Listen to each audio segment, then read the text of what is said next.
Hello there, my friends. I thought I would do a quick review of the ingredients for the no cheese pizzas. Now you can also use this recipe for meatloaf, alright? So just keep that in mind. This is ground beef. So I ground it again, so it's almost like a sausage, but you don't have to do that. So this is just half a pound of ground beef. This is 1 large tomato cut up. This is 2 tablespoons of pizza sauce, any pizza sauce you like, and 2 tablespoons of tomato sauce. All right. This is 1 shallot or half an onion chopped, and 2 cloves of garlic.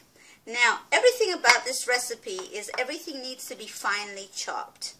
This is a cup of parsley, finely chopped. If you can do this in a food processor, that would be an excellent idea. All right, and then I'm just throwing in some chives because I had them in the fridge. This is the seasoning I told you about. It's called 7 Spice, Lebanese style.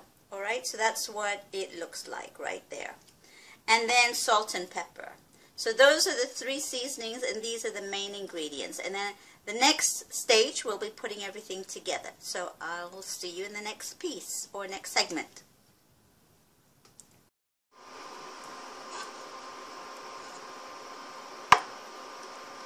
Okay, folks, I'm cooking my beef. All right, here's my beef in some bacon fat. All right, and you want a fairly good wooden spoon to break down the beef, because you want the beef to be very fine. And you don't want any clumps. So try and get all the little clumps out.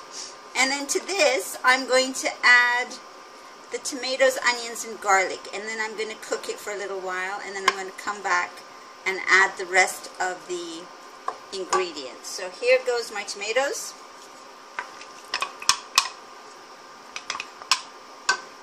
Oops. And my onion and garlic. All right. And I'm just going to let all those cook, and then I'll be back in a few minutes. So here is my beef, all right? It's cooked down, and you want all the liquids to evaporate off. I added my chives, and I cooked that in. And you want to make sure that your tomato bits are very small. So before you even start chopping, if they're not small enough, just take a scissor and cut them down to little bite-sized pieces. All right, tomatoes are really hard to put in the food processor because they just disintegrate. But as you can see, my sausagey ground beef were covered, and now it's back to being sort of a minced ground beef consistency. All right, now to this I'm going to start adding my sauces. All right, so one of the ingredients that I didn't mention was hot sauce. So there's 2 tablespoons of hot sauce in here, or sriracha sauce of your choice, and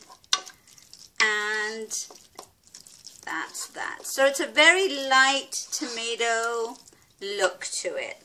And now I'm going to add my salt, so about a half a teaspoon of salt at this point. If you want to add more later, you can. All right. And then I'm going to add my my 7 spices. So about half a teaspoon of that. All right. Or so. All right. Half a teaspoon of that. And about half a teaspoon of black pepper. So I'm just going to use my grinding and estimate. All right. So quite a bit of black pepper. All right. Because there's none in the 7 spice. Or there's very little in the 7 spice. You want to add a lot of ground pepper. All right? And now you want to cook this down a little bit longer to get it dry. All right? And then we'll add the parsley. That's the last thing. Last step. This is what it looks like at this point. Reasonably dry. All right? And now I'm going to add my beautifully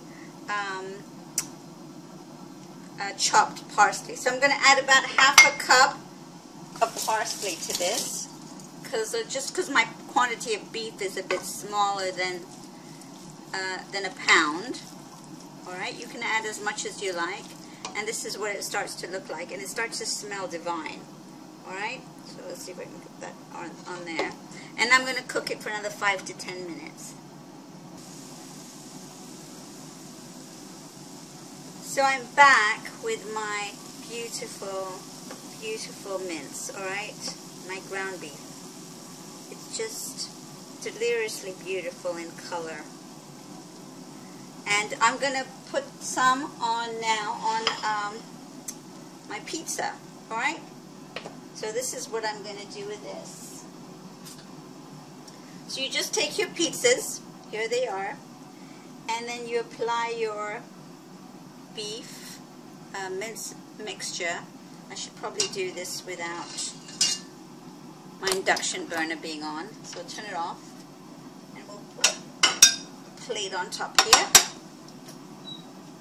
Alright, and then what you're going to do is you're going to put the beef on all the way to the edges, alright, and there's your little mini pizzas, alright, and you're going to grill these until they're nice and reddish brown, which will be about 5 to 7 minutes under the broiler, alright, and that's what they look like.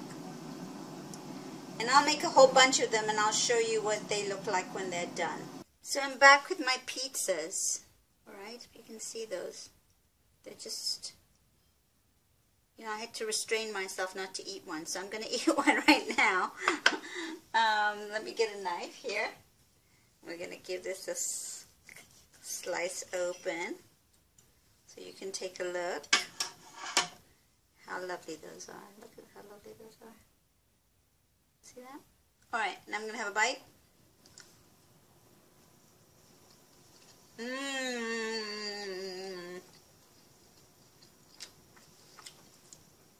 Oh, so good. So I thought I'd just come back real quickly and show you how I store these in the freezer. So I take a container and line it with wax paper. I put 2 of the pizzas in, and then I fold it down, and then I add the next layer. Alright? And wax paper is really important because it keeps the moisture off of the pizzas. So I'm going to pack 4 of them, and then what happens is when I want one, all I have to do is lift up the top layer and put the rest back in the fridge. Alright, so that's how I pack them away, and I just thought I'd share that with you.